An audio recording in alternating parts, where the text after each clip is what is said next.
Je fais demi-tour, je pousse dans la descente, elle part pas. Je hurle.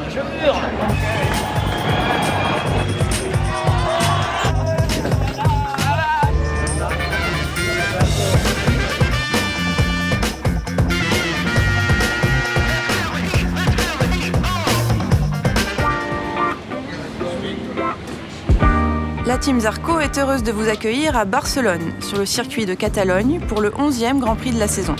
Johan sort d'un week-end éprouvant en Autriche, marqué par une décevante 13e place, mais surtout par l'annonce de son départ chez Honda la saison prochaine. Puisqu'on enchaîne 2 Grands Prix dans cet épisode et qu'on sait que vous êtes pressés de voir de la course, on vous fait un rapide résumé des premiers jours. Jeudi, Johan et son équipe ont fait leur traditionnelle reconnaissance de piste. Petit tour de piste, on a parlé technique, on voit plein de choses. Et puis ensuite on attend vendredi, ça attaque. Ça marche. Johan a aussi exploré une potentielle reconversion dans la photographie. Ah, c'est pas mal, hein. Vendredi sur la piste, il s'est qualifié avec succès pour la Q2 avec le 4e temps de la journée. Mais samedi matin, une chute sans gravité avant la qualif est venue perturber un week-end qui commençait bien.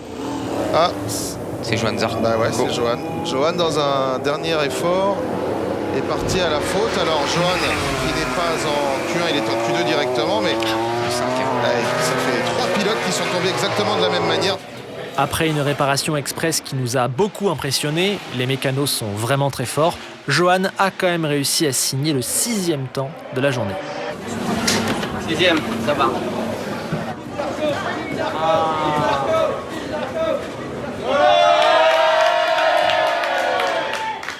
Tout ça nous amène déjà au samedi après-midi, au départ de la course sprint.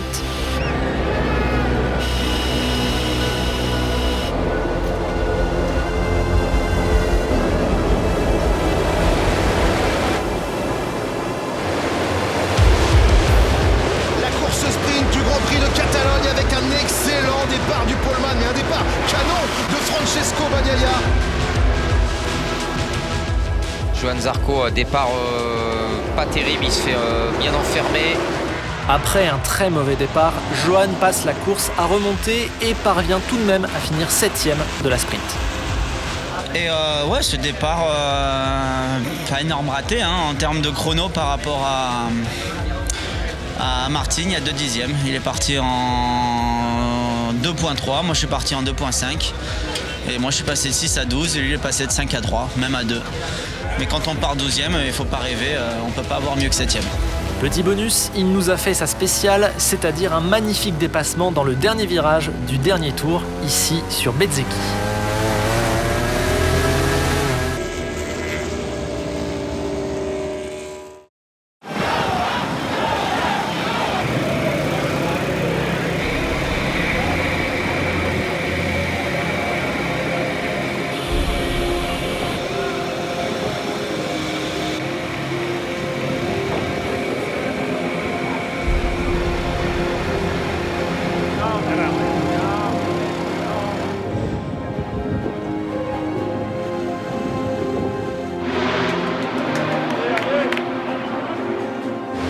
Et boum!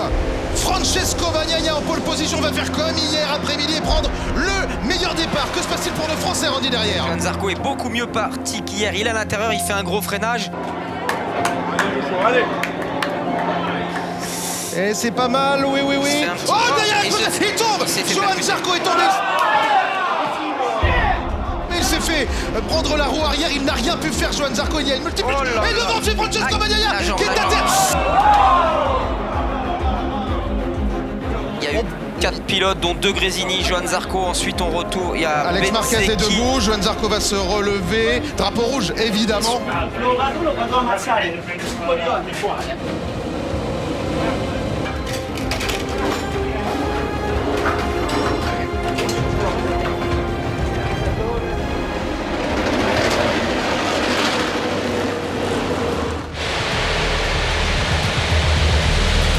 Et le départ d'Aleix Espargaro est très bon, excellent même. André Martin est parti très fort également. Johan Zarco à l'intérieur, regardez-le. Il est une nouvelle fois bien parti.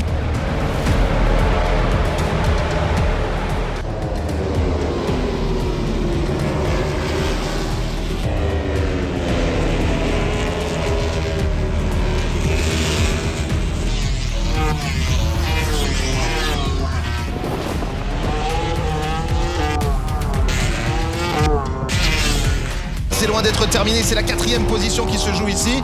Il est venu titiller Miguel Oliveira. Et voilà, c'est passé pour Johan Zarco. La 4e position pour le pilote français.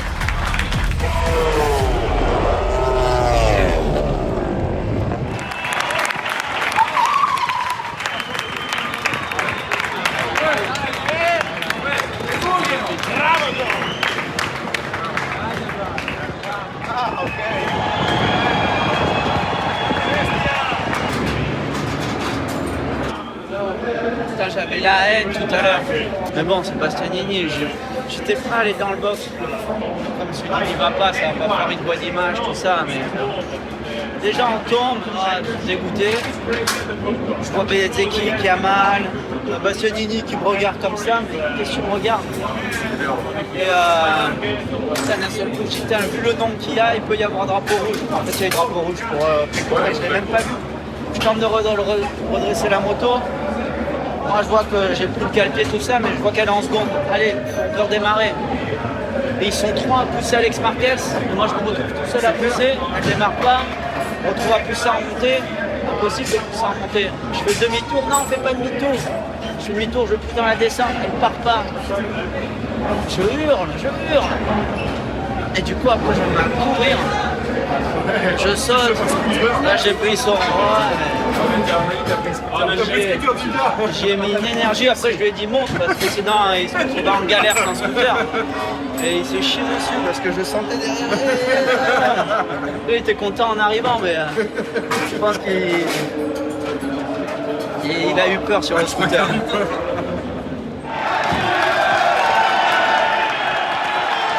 Ça c'est un comme moment, c'est bien. Allez, on va aller le filmer.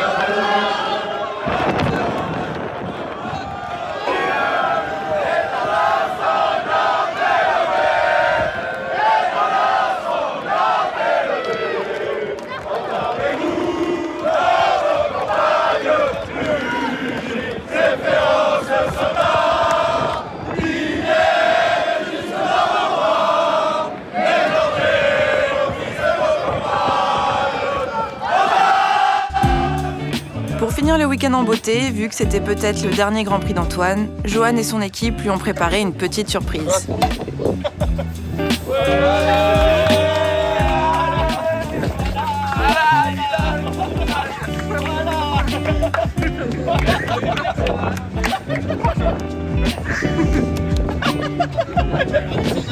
Il a perdu son œil, ramasse-le par terre.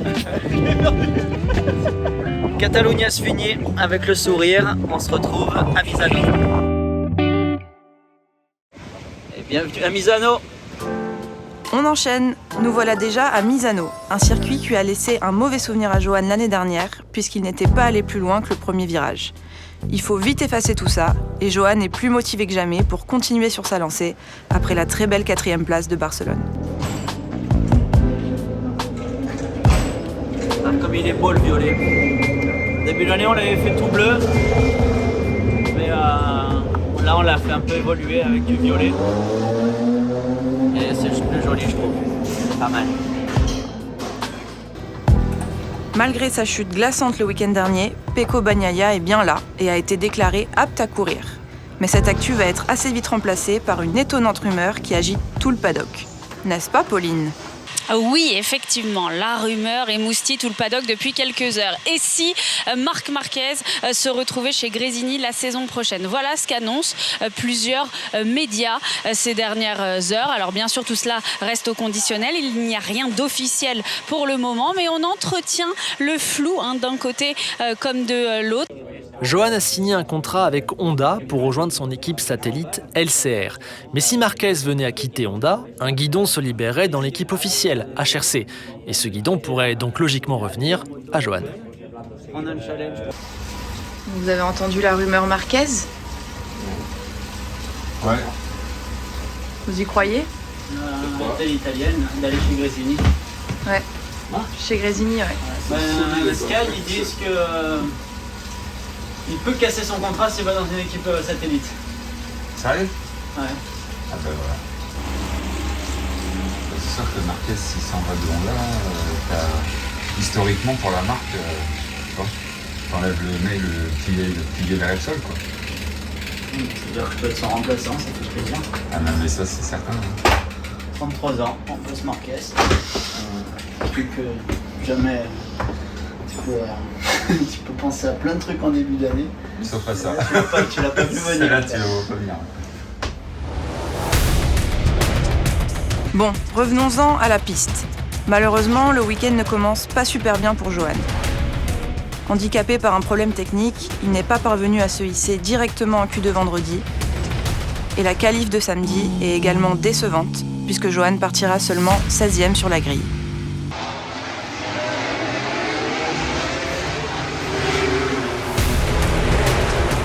On est parti pour la course sprint du Grand Prix de Saint-Marin et bien sûr le poleman Rollray Martin va fondre en tête au premier virage. Bagnaia à l'extérieur.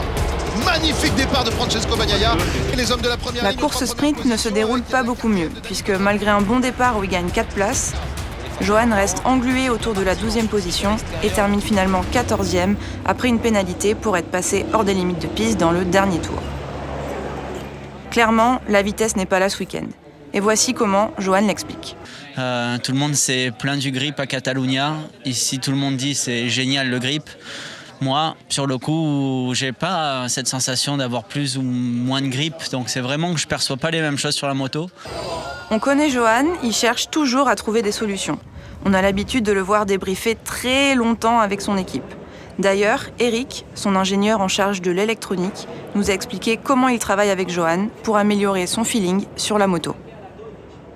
During every free practice, we collect some data from the bike, then we check after every practice. Having a meeting with Johan and looking the data like speed, power, spin, gear used in every corner. And looking at them, we try to manage something to improve every time our piece on the track. Other things I can do for John is sending him some messages during the race. Here you can see the map where we can see during the free practice the bike move away. So every time he is along the track we can send some messages with the virtual pitboard. That is this layout where we have box call messages or opponent info or race info. And here he can see 3 letters regarding the electronic on the bike: power, fuel, and engine brake. He can switch between the maps using the power button or the engine brake button, and he can adapt during the race on the condition. Every time Johan comes back in the box, gives us a feedback regarding tires, suspension, electronics, and we try to adapt as fast as we can between he goes back on the track, every corner, every braking point, everything we can do. Working with John is really incredible because he is really sensitive. He manages really big steps and he feels so much when we change only small things. We can do the best to overtake our competitors, especially our Ducati competitors. Il mondo Moto 2, il primo campione della Red Bull Rookies Cup con la 125 all'epoca nel 2007. Vi vogliamo sentire per l'asso di Cannes, firma la bandiera di Francia, Johan Zarco. C'est un hero walk agréable aujourd'hui. Le tour de piste, beaucoup de monde, il fait beau. Bon, ils sont là, il y a beaucoup de supporters pour Pecco, mais c'est vraiment sympa ça. Toujours des drapeaux français. Là, ça vaut le coup de le faire. Eh bien, profitez. Merci beaucoup. Après ce bain de foule qui fait franchement beaucoup de bien, Johan repart au travail et passe 1 heure à affiner les derniers réglages pour la course et atteindre son objectif, le top 10.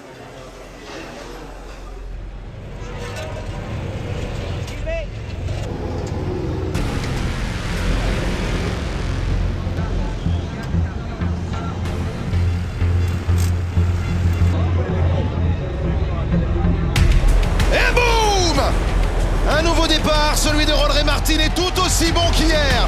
Il réalise le meilleur départ et va fondre en tête au premier virage. Derrière, il y a Bezzecchi et il y a un pilote KTM qui est bien parti, ça bouge. Ça bouge beaucoup. À l'extérieur, il y a Bagnaia, il fait comme hier. Et il va aller chercher la deuxième place comme il l'a fait hier. Ouais, beau départ de Bagnaia, très beau départ de Romain Martin. Les Français, j'ai l'impression qu'ils n'ont pas gagné de place, voire perdu. Ils se sont fait un peu enfermer là, dans le deuxième virage du circuit. Johan Zarco, quant à lui, est 15e. Ils ont chacun gagné une place depuis le départ. Et oui, mais hier, Johan Zarco en avait gagné 4. Donc, pas suffisant peut-être. Rollray Martin, quant à lui, va tenter de défendre les couleurs de Pramac et tenter de s'imposer comme il l'a fait hier après-midi. Johan Zarco, Fabio Quartararo. On va avoir notre bagarre française derrière pour le gain de la 12e position. Et on le voit très bien, Rollray Martin à 7 dixièmes d'avance maintenant. Regardez comme il est content. Rollray Martin s'impose une nouvelle fois comme il l'a fait hier après-midi. Mais là, c'est une nouvelle victoire de Grand Prix pour lui. Bravo Martin, 3e victoire en MotoGP le dimanche, en Autriche et l'Allemagne cette année.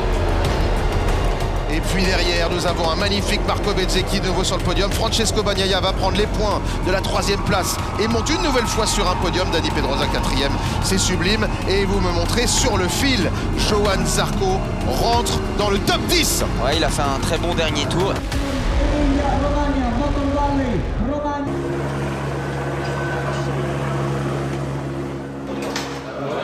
Ça fait chaud. Je veux dire, à un moment, je prends un peu d'air, mais dès que je me mettais derrière les autres, trop chaud. Tu as bien commencé quand même. Si, après, ouais. Bah, j'ai eu des petits problèmes, mon airbag il a bouffé. Ah bon, merde. C'est là où j'ai perdu du temps. Ah ouais, je me suis fait bien secouer, ça fait mal. Ça fait 6 points, c'est bien. En termes de placement, derrière. Non, on est dans le pont. Allez, je l'ai passé à l'intérieur du 8, il commençait à s'écarter. Et après, Alex au dernier virage. Il a beaucoup ralenti au 12-13. Bientôt, c'est à cause de l'air que la chute remonte. J'étais trop en cata, ça m'a obligé après à faire autre chose. Et finalement, ça allait mieux.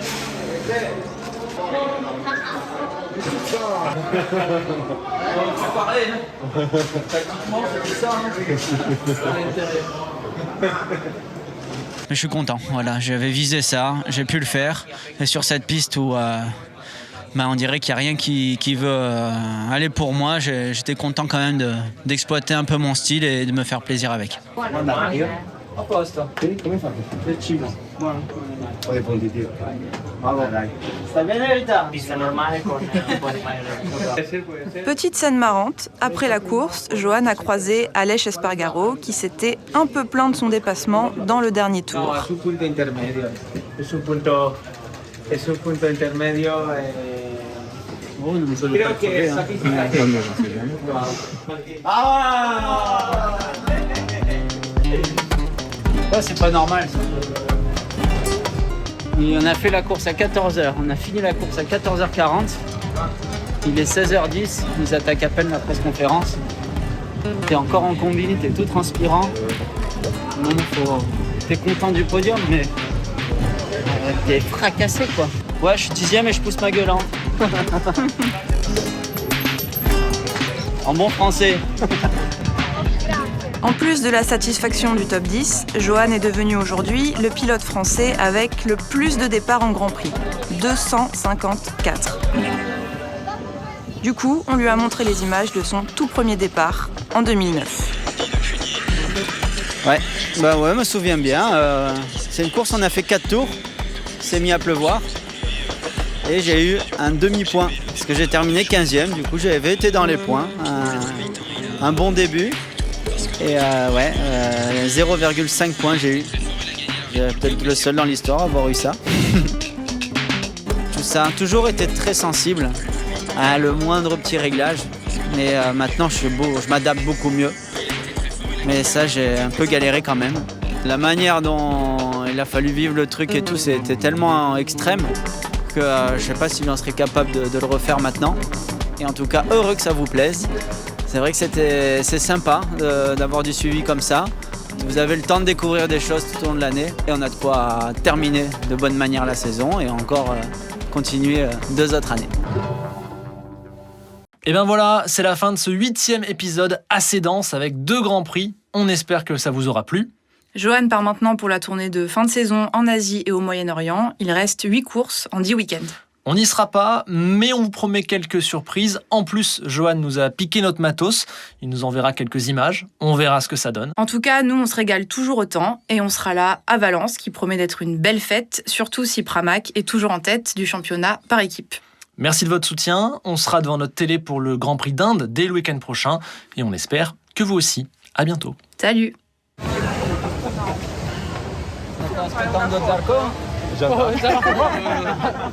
arriva.